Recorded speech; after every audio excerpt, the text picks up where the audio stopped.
తుఫాను కోనసీమ జిల్లాలో ప్రభావం చూపిస్తోంది. ఈ నేపథ్యంలో ప్రత్యేక అధికారి విజయరామరాజు, కలెక్టర్ మహేష్ కుమార్ సహాయక చర్యలను పర్యవేక్షిస్తున్నారు. తీర ప్రాంత ప్రజలకు పునరావాస కేంద్రాలకు తరలించారు. పునరావాస కేంద్రాల్లో ఆహారం, పాలు ఏర్పాటు చేశారు. ప్రజలంతా అప్రమత్తంగా జాగ్రత్తగా ఉండాలని ప్రత్యేక అధికారి హెచ్చరించారు. కోనసీమ ప్రజలందరికీ కూడా నమస్కారం.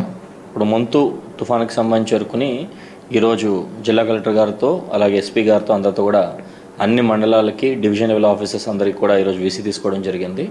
ప్రజలందరికీ ఒక రిక్వెస్ట్ ఏంటంటే రేపు ఈరోజు నుంచి వర్షాలు స్టార్ట్ అయినాయి. రేపు రాత్రి ఎల్లుండి తెల్లవారుజామున మనకి కోస్ట్ ల్యాండ్ఫాల్ అయ్యే సూచనలు మనకి ఇప్పుడు పైనుంచి ఐఎండీ నుంచి తరపు నుంచి ఆర్టీజీఎస్ నుంచి కూడా డైరెక్షన్స్ రావడం జరిగింది. ప్రజలందరూ కూడా ఈ 2 రోజులు కొంచెం అప్రమత్తంగా ఉండేదానికి ఏర్పాట్లు చేసుకోవాల్సింది కోరుకుంటూ ప్రజలందరూ కూడా కొంచెం water supply and basic cooking ఏవైతే ఇంగ్రీడియంట్స్ ఉంటాయో అన్నీ కూడా స్టాకప్ చేసుకోవాల్సింది కోరుతున్నాము. మిగిలిన జిల్లా యంత్రాంగం అంతా కూడా ఇప్పుడు ప్రస్తుతానికి అంత అరేంజ్మెంట్స్ అన్ని కంప్లీట్ చేసుకోవడం జరుగుతుంది.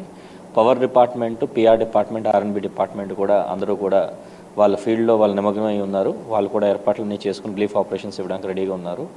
మనకి ఈరోజు వర్షం స్టార్ట్ అయింది కాబట్టి సిచ్యువేషన్ చూసుకుని డెసిషన్ తీసుకోవడానికి ప్రతి మండల లెవెల్లో కంట్రోల్ రూము అలాగే డివిజన్ లెవెల్లో కంట్రోల్ రూమ్, జిల్లా కలెక్టరేట్లో కూడా కలెక్టర్ రూమ్ పెట్టడం జరుగుతుంది.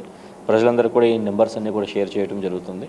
సో ఏమైనా ఇమ్మీడియట్ అర్జెన్సీ ఏమైనా ఉంటే కనుక సెక్రటరియట్ స్టాఫ్ అందరూ కూడా ఈరోజు నైట్ నుంచి ఎల్లుండి మధ్యాహ్నం వరకు అందరూ కూడా అవైలబుల్గా ఉండడం జరుగుతుంది. కాబట్టి ఏమైనా ఎమర్జెన్సీ ఉన్న సెక్రటరియట్ స్టాఫ్